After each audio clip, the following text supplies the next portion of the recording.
اور سنیے، بخاری اور مسلم کی حدیث شریف ہے، انہوں نے حضرت عائشہ صدیقہ سلام اللہ علیہ سے نقل کیا ہے کہ حضرت عائشہ صدیقہ سلام اللہ علیہ فرماتی ہیں کہ میرے پاس ایک عورت اپنی 2 بیٹیوں کے ہمراہ آئی اور اس نے مجھ سے کچھ سوال کیا، کچھ مانگا۔ اس وقت میرے پاس صرف اور صرف ایک کھجور تھا، میں نے وہ کھجور اسے دے دیا۔ اس خاتون نے اس کھجور کے 2 حصے کیے، ایک حصہ اس نے اپنی ایک بیٹی کو دیا، دوسرا حصہ اس نے اپنی دوسری بیٹی کو دیا۔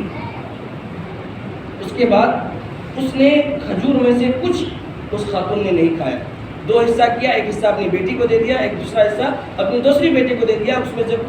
کچھ نہیں کھایا۔ پھر وہ اس جگہ سے اٹھتی ہے اور چلی جاتی ہے۔ حضرت عائشہ صدیقہ سلام اللہ علیہ جب حضور صلی اللہ تعالیٰ علیہ وسلم تشریف لائے تو حضرت عائشہ صدیقہ نے پورا واقعہ حضور کی بارگاہ میں پیش کیا، یا رسول اللہ صلی اللہ تعالیٰ علیہ وسلم اس طریقے سے ہوا کہ خاتون آئی، میں نے کھجور دیا، حالانکہ بھوک اسے بھی لگی تھی لیکن اس نے خود نہیں کھایا، اس کے 2 حصے کر کے اپنی ایک بیٹی کو اور دوسرا حصہ اپنی دوسری بیٹی کو دے دیا، خود نہیں کھایا۔ یہ تعجب خیز واقعہ حضور صلی اللہ تعالیٰ علیہ وسلم کی بارگاہ میں جب وہ بیان کرتی ہے تو میرے مصطفیٰ کریم علیہ السلام نے فرمایا کہ اے عائشہ سنو، من ابتلی من البنات بشیء فاحسن الیہن کن له سترا من النار۔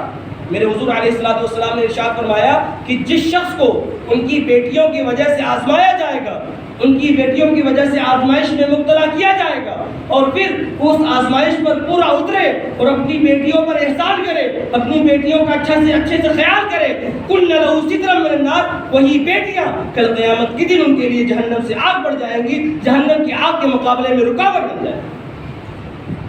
تو اس لیے بیٹیاں اگر اللہ تبارک و تعالیٰ آپ کو دے تو اپنی استطاعت کے مطابق بیٹیوں کا دیکھ ریکھ کرے، بیٹیوں کو پروان چڑھائے، بیٹیوں کی اچھی تربیت کرے، اسلامی رنگ و آہنگ اسے عطا کرے، اسلامی جات اسے سکھائے، اور پھر جب وہ بالغ ہو جائے تو اپنی استطاعت کے مطابق اس کی شادی کر دے۔ میرے یاروں، اگر آپ اس طریقے سے کریں گے تو اس کا کیا بدلہ ملے گا؟ اللہ نبی صلی اللہ تعالیٰ علیہ وسلم نے ایک مقام پر کیا ارشاد فرمایا، ذرا وہ بھی سنیں۔ حضرت ابو ہریرہ رضی اللہ تعالیٰ عنہ وہ فرماتے ہیں کہ نبی کریم صلی اللہ تعالیٰ علیہ وسلم نے ارشاد فرمایا کہ جس شخص کے پاس 3 بیٹیاں اور وہ اپنی تینوں بیٹیوں کی شدت، سختی اور خوشی پر صبر کرے، ان کا دیکھ ریکھ کرے، انہیں پالے پوسے، انہیں پروان چڑھائے، اور پھر جب وہ بالغ ہو جائے ان کا نکاح کر دے، تو یہی بیٹیاں اللہ تبارک و تعالیٰ ان پر شفقت کرنے کی وجہ سے اللہ تبارک و تعالیٰ اسے جنت میں داخل کرتا ہے۔ ایک صحابی رسول کھڑے ہوتے ہیں، عرض کرتے ہیں یا رسول اللہ صلی اللہ تعالیٰ علیہ وسلم، اگر کسی کے پاس 3 بیٹیاں نہ ہوں بلکہ 2 ہی بیٹیاں ہوں، اگر کسی کے پاس 3 بیٹیاں نہ ہوں، اللہ تبارک و تعالیٰ نے اسے 3 بیٹیاں عطا نہ کی ہو بلکہ اس کے پاس صرف اور صرف 2 بیٹی ہو، تو یا رسول اللہ کیا وہ اس نعمت سے محروم رہے گا؟ کیا اسے یہ نعمت نہیں ملے گی؟ میرے مصطفیٰ کریم نے فرمایا کہ جس کے پاس 2 بیٹیاں ہوں وہ بھی اگر اپنی بیٹیوں پر صبر کرے اور ان کا دیکھ ریکھ کر کے ان کی شادی بیاہ کرا دے تو اللہ کے نبی صلی اللہ تعالیٰ علیہ وسلم نے فرمایا کہ اللہ تبارک و تعالیٰ ان پر شفقت کرنے کی وجہ سے انہیں بھی جنت میں داخل کرنا۔ ایک صحابی رسول اور کھڑے ہوتے ہیں، عرض کرتے ہیں یا رسول اللہ صلی اللہ تعالیٰ علیہ وسلم، اگر کسی کے پاس صرف 1 بیٹی ہو تو کیا وہ اس نعمت سے محروم رہ جائے گا؟ میرے مصطفیٰ کریم نے فرمایا کہ اگر کسی کے پاس 1 بیٹی بھی ہو اور وہ اپنی اس بیٹی کا دیکھ ریکھ کرے اور اسے پالے پوسے پھر اس کی شادی کرا دے تو سن لو، اس 1 بیٹی پر شفقت کرنے کی وجہ سے اللہ تبارک و تعالیٰ اسے بھی جنت میں داخل کرنا۔ تو اگر آپ کے پاس بیٹیاں ہیں تو پھر آپ بیٹیوں کو بوجھ نہ سمجھیں، بیٹیوں کو باعث ذلت نہ سمجھیں، بیٹیوں کو باعث عار نہ سمجھیں، بلکہ بیٹیوں کو اچھے سے پروان چڑھائیں، بیٹیوں کو دینی تعلیم سکھائیں، بیٹیوں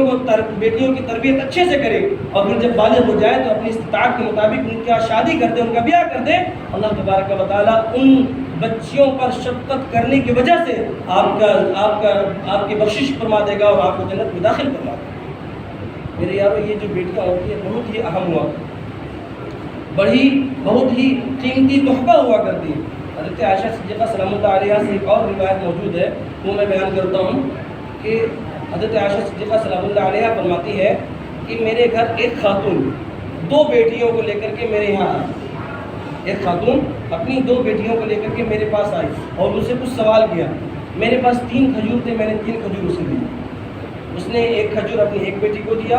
دوسرا کھجور اپنی دوسری بیٹی کو دیا۔ اب جب ایک کھجور بچا تھا اس نے یہ چاہا کہ اس کھجور کو خود کھائے، اور اس کھجور کو کھانے کی نیت سے اس نے اس کھجور کو کھایا اور اپنے منہ کی طرف لے جانے لگی، تو ان کی بیٹیوں نے پھر سے کھجور کا سوال کیا، تو اس نے اس کھجور کو نہ کھایا بلکہ اس کے بھی 2 حصے کر کے ایک حصہ اپنی ایک بیٹی کو دے دیا، دوسرا حصہ اپنی دوسری بیٹی کو۔ حضرت عائشہ صدیقہ سلام اللہ علیہا نے جب یہ پورا ماجرا دیکھا کہ ماں کس طریقے سے اپنی بیٹی کے خیال رکھتی ہے، کس طریقے سے اپنی بیٹی کی تربیت کر رہی ہے اور اپنی بیٹیوں کی خواہش کو پورا کر رہی ہے، کہ جو کھجور وہ خود کھانے کی خواہش رکھ رہی تھی لیکن اس نے خود نہیں کھایا بلکہ اس کے 2 حصے کر کے ایک حصہ اپنی ایک بیٹی کو دے دیا، دوسرا اپنا حصہ اپنی دوسری بیٹی کو دے دیا۔